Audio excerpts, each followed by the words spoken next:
오늘의 인문학 산책 주띵커와 함께합니다. 네이버 블로그 김종원 작가님과의 대화. 남들이 뭐라고 할까? 글쓰기가 걱정이 된다는 너에게. 남들이 내 글을 읽고 뭐라고 할까? 걱정이 된다는 네 마음 다 이해해. 그런데 너무 많이 걱정하지는 마. 나도 내가 쓴 글 읽기 싫은데 과연 남이 내 글을 읽어줄까? 아마 돈을 줘도 안 읽어줄 거야. 아무도 안 읽고 뭐라고 하지 않으니 매일 최선을 다해 쓰는데 집중하자. 오늘도 계속해서 쓰는 거야. 책에 안 넣을 글 김종원. 세상에 자기 삶의 작가가 아닌 사람은 없다. 내가 건반을 누리기 전부터 이미 음악은 흐르고 있었다. 피아니스트 조성진의 말이다. 글도 마찬가지다. 노트북으로 글을 쓰기 전부터 이미 내 삶은 글을 쓰고 있었다. 그래서 작가님은 언제 글을 쓰세요? 라는 질문은 감히 틀렸다고 말할 수 있다. 365일 24시간 내내 내 삶은 글을 쓰고 있었으니까. 피아니스트에게 모든 소리가 음악인 것처럼 글을 쓰는 사람에게도 모든 이미지가 텍스트다. 아무도 지금 글을 쓰지 않은 것 같지만 이미 모두가 글을 쓰며 살고 있다. 단지 붙잡아서 종이에 올려두지 않았을 뿐이다. 세상에 자기 삶의 작가가 아닌 사람은 없다. 언젠가 책에 넣을 글 김종원. 뭐든 스스로 해내는 아이는 이게 다르다. 아이들은 새롭게 접하는 것들이 많다. 처음이라 쉽지 않아서 망설이고 있을 때 대부분의 부모는 주로 할 수 있어 라는 말로 아이를 격려하며 용기를 준다. 그런데 그 말이 실제로 아이에게 해낼 힘을 주는 경우는 별로 없다. 할 수 있어 라는 말은 그 일에 재능을 갖고 있는 아이에게만 효과적이라서 그렇다. 실제로 할 수 있는 재능을 가진 아이에게 시간을 더 투자해서 할 수 있게 돕는 말이다. 하지만 모든 일에 다 재능을 갖고 있는 아이는 없다. 그저 할 수 있다고 크게 외친다고 다 되는 건 아니다. 근거 없는 희망은 오히려 아이를 더 절망하게 만든다. 왜 난 못하는 게 이렇게 많을까? 나는 할 수 없는 사람인가 보다. 그럴 때는 해낼 수 있어라는 말이 필요하다. 비슷한 말처럼 생각할 수 있지만 듣는 아이 입장에서 할 수 있어와 해낼 수 있어는 완전히 다른 말이다. 해낼 수 있어라는 말은 해낼 방법을 스스로 찾도록 만들기 때문이다. 그래서 그 일에 특별한 재능이 없는 대부분의 아이들에게는 해낼 수 있어라는 말이 효과적이다. 어릴 때부터 해낼 수 있다는 말을 자주 듣고 자란 아이는 살아가면서 아무리 어렵거나 힘든 일이 있어도 스스로 해낼 방법을 찾아내며 위기를 돌파한다. 이처럼 부모의 한마디는 마법과도 같다. 부모의 말이 조금만 더 섬세해지면 아이의 세계도 좀 더 커진다. 부모의 어휘력 김종원.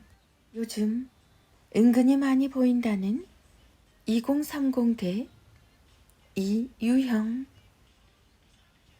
패배주의자는 성공이나 승리에 자신감이 없어서 자기가 지고 있다 혹은 자신은 승리할 수 없다 등의 생각을 하고 있으며 거기에 더 확장되어 누군가가 날 괴롭히고 있다는 피해 망상까지 하게 된다. 그 정도로 패배주의는 무서운 주의라고 할 수 있다. 예전에 심리학 복수 전공해볼까 싶어서 한번 들은 교양 과목이 있었는데 거기서 교수님이 얘기해준 이야기가 기억에 남음. 패배주의의 기저를 자세히 들여다보면 자신은 그 노력까지 하기가 무서워서 도전할 수 없는 것임. 그 노력까지 하고도 실패할 수도 있으니까. 근데 이게 아주 역 같은 게 주변 사람들한테 그 심리를 들키기 싫으니까 시니컬한 태도로 바뀐다는 것이었음. 운동하면 뭐해? 공부 열심히 하면 뭐래? 이런 식으로. 주변에 이런 사람과 절대 두지 말라고 하더라. 그 교수님이. 뭘 해도 열등감에 찌든 사람이니까. 주변에 만약에 있으면 부러워서 저러는구나 하고 거리 두라고 했음. 우연히 본 글인데 너무 공감됐습니다. 무슨 이야기를 해도 부정적으로만 반응하는 사람들이 진짜 은근히 많아요. 그게 되겠냐? 그거 한다고 뭐가 달라져? 모르겠고 난 그거 싫은데? 그럴 시간도 없고 돈도 없다. 이런 말로 옆에 있는 사람까지 힘 빠지게 만들어버리죠. 자기 인생에서 뭐든 해야 할 이유를 찾는 게 아니라 하지 말아야 할 이유만 계속 쌓아두는 태도로는 아무것도 할 수 있는 게 없어요. 당장은 도망치고 회피할 수 있을지 몰라도 결국은 자기 스스로를 더 어두운 터널 속으로 몰아가는 일이 될 수 있어요. 사는 의미가 사라져버리면 삶도 고장나기 마련입니다. 살아갈 날들을 위한 괴테의시에 이런 구절이 있습니다. 세상에 말로만 이루어지는 일은 없습니다. 시작해야 결과를 만날 수 있고 실패든 성공이든 결과를 만나야 자신의 실력과 노력의 가치를 알 수 있습니다. 뭐든 하세요. 하는 사람이 가장 강합니다. 늘 뜻대로만 되는 삶은 없습니다. 때로는 노력해도 잘 풀리지 않는 어떤 문제와 맞닥뜨리기도 할 테고, 때로는 모든 게 엉망이 되어버리는 것만 같은 기분이 들기도 하겠죠. 하지만 인생의 행복은 계속해서 문을 두드리고 또 열어보려는 사람이 가져가는 거더라고요. 그러니 이루지 못하면 아무 소용없다는 허무에 갇히지 말고 겁이 나고 걱정이 앞서도 앞으로 한 발짝 나아가 보세요. 당신 자신의 가치를 잊지 말고 진짜 당신을 위한 삶으로 나아가세요. 우리 모두는 결국 자신이 생각한 대로 살아가게 되는 거니까요.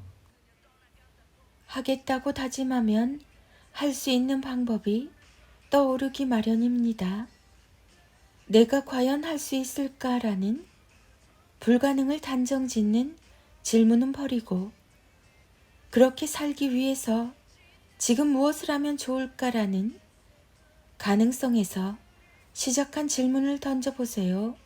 그럼 더 담대한 하루를 만날 수 있게 됩니다. 120만 독자의 인문학 멘토 김종원 작가님이 전해주는 눈부시게 찬란하고 뭉클한 괴테의 문장들, 살아갈 날들을 위한 괴테의 시. 김종원 작가님의 유튜브 채널 공간. 배우자에게 정말 잘해야 합니다. 언제나 죽음을 기억하세요. 최근 병원에 면회를 간 일이 있었는데 우연히 이른이 넘어 보이는 한 부부가 병실에서 나누는 대화를 듣게 되었습니다. 할아버지는 자신의 생명이 얼마 남지 않았다는 사실을 알고 있었는지 힘이 없는 낮은 음성으로 이렇게 말했죠. 여보, 나도 이제 갈 때가 된 것 같아. 가망이 없다는 것 나도 알고 있어. 그러자 할머니가 차분한 음성으로 이렇게 답했습니다.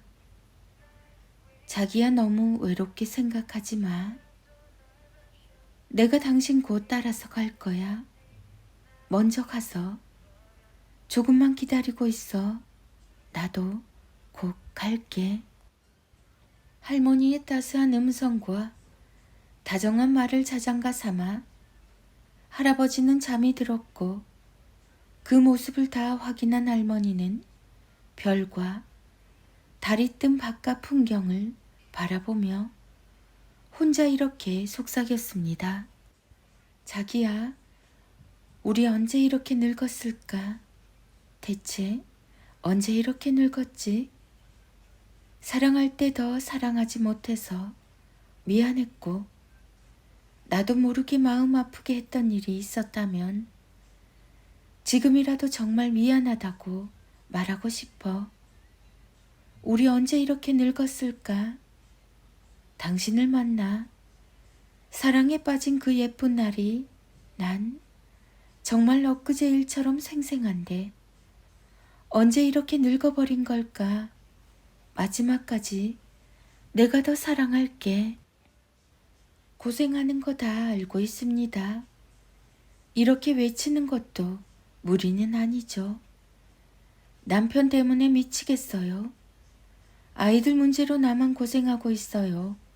사는 게 지긋지긋합니다.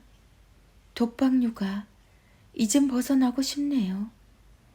수많은 문제와 고민으로 오늘 하루도 참 힘들었습니다. 하지만 결국 모든 건 다 지나갑니다. 그리고 나이 든 배우자와 나만 남게 되죠. 젊은 시절은 마치 봄바람처럼 우리를 빠르게 스치고 사라집니다. 다 늙어서 젊었던 그 시절을 추억하며 하루하루 살다가 삶을 마감하게 되겠죠. 서로에게 이런 말을 들려주며 말이죠. 우리가 언제 이렇게 늙었을까?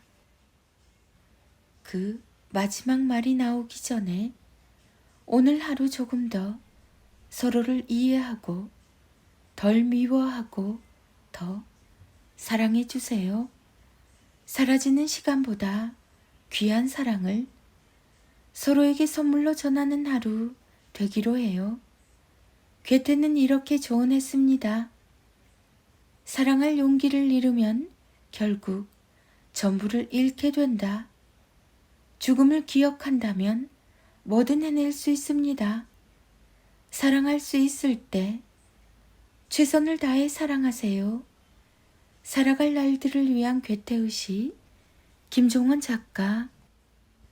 자녀들의 인문학 인력 낭송이 이어집니다. 하루 한 장 365 인문학 인력. 진정한 자신을 만나기 위해서는 혼자 있어야 합니다. 천재라고 불린 이들이 그랬던 것처럼 당신의 아이가 혼자 있는 시간의 달콤함을 즐기게 두세요.